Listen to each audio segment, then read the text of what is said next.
Anyway, thank you very much, colleagues. Greetings to the Honorable Minister Barbara Creecy, the Minister of Transport, the Acting Director General, and all the DDGs, the Ministerial Advisors, chairpersons of our entities and CEOs and stakeholders, to our colleagues of the Santaco and NTA, SAPOA, and on a lighter note, to all Orlando Pirates supporters, the pending champions of the PSL. So, because I know, my son is also here, but he's made peace with the fact that this year is not it. So let's just allow Pirates to, just be and be. But all in all, it is an honor and a privilege for me to welcome all of you colleagues here this morning as we presented our 26-27 budget to the National Assembly, a budget of just some over 100 billion, whom the men and women in this room are responsible to administer, and it is our expectation that we quicken the pace of service delivery and heightened impact to improve the daily lived material conditions of our people. I think you would have heard the inputs of the members of Parliament, some of it fair criticism and fair observation.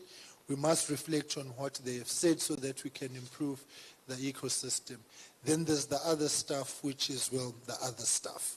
And we will leave it at that. So I want to thank the Minister for delivering the budget speech and the detail in which she has gone through. It is now incumbent on all of us to make sure that there's month-to-month, quarter-to-quarter reporting consistent with the due processes. But now this moment is not a moment of speeches. I think you have got speech fatigue from the budget vote. It is now an honor and a privilege for me to invite the Honorable Minister of Transport, Minister Creecy, to give us her remarks. Over to you, Minister.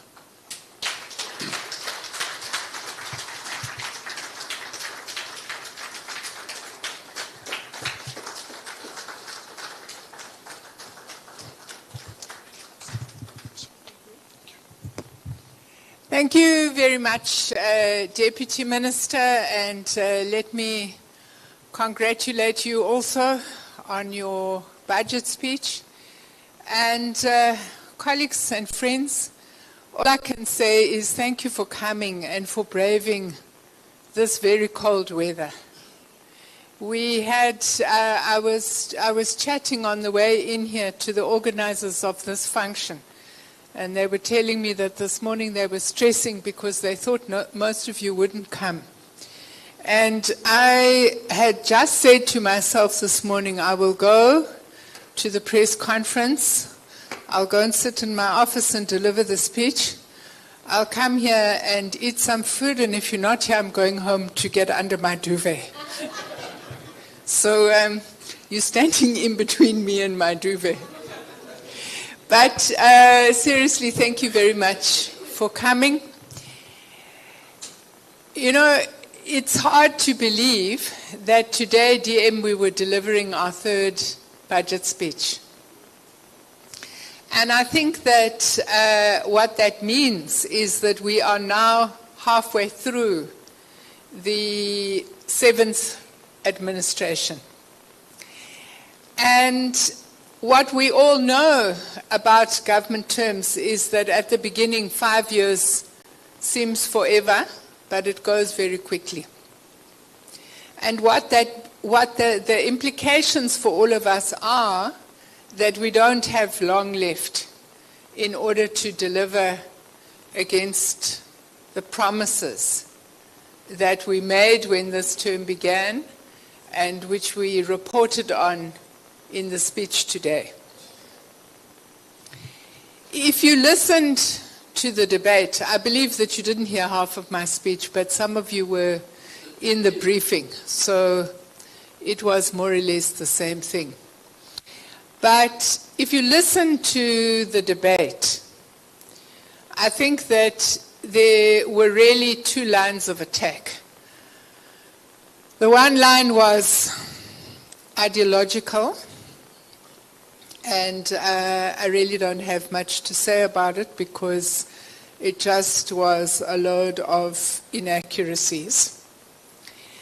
But I think that where the real meat comes in is the point that many speakers made, that while at a policy level and at an implementation level we're definitely making progress, the impact for our customers and our commuters, it's still a way to go. And we need to take that criticism seriously, and we need to double down on our efforts, because we don't have long before this term will be over and they will say, they didn't do anything. SAA, you were the subject of a lot of criticism.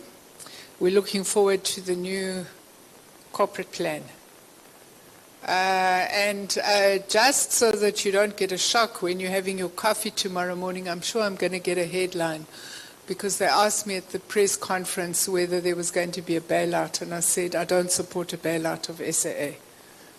So I don't support a bailout of SAA. I think that state resources have to be targeted at the poor and the working class. So what limited resources we have are for PRASA.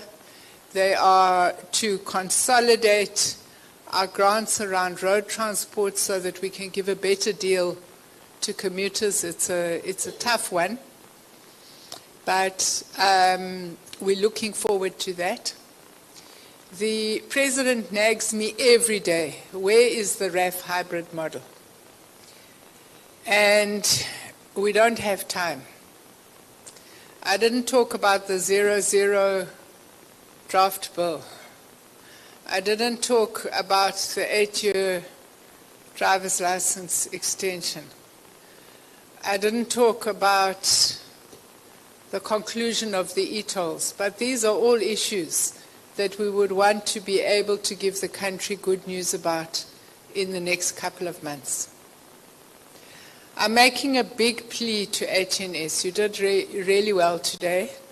I'm sure you saw, Zola, I used your posts in the concluding remarks.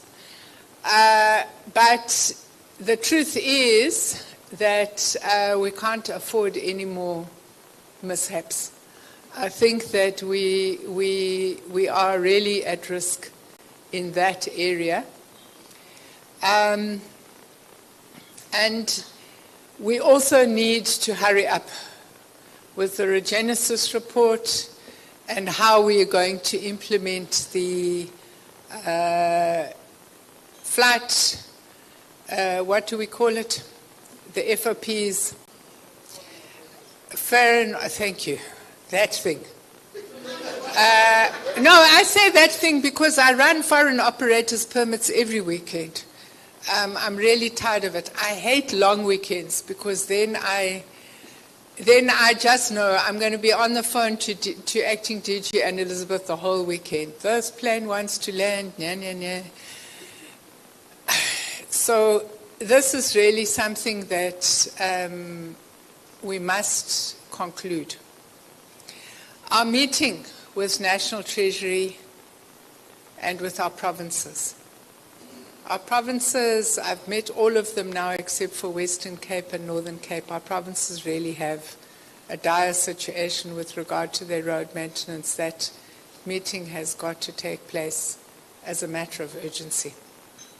So let's knuckle down, let's prove the naysayers and the detractors wrong, and let's show them that this mighty transport ecosystem can deliver for the people of South Africa, and we don't need to be told by people who've got nothing better to do than moan at us how to do our jobs. Enjoy the lunch, enjoy the day, and thank you once again for coming.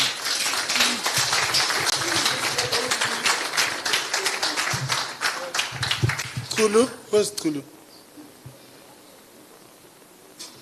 Kulu, where are you? 1 second. Don't worry, trust me.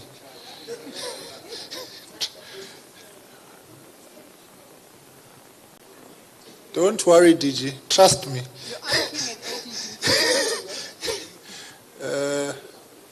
Why is Kulu not here now?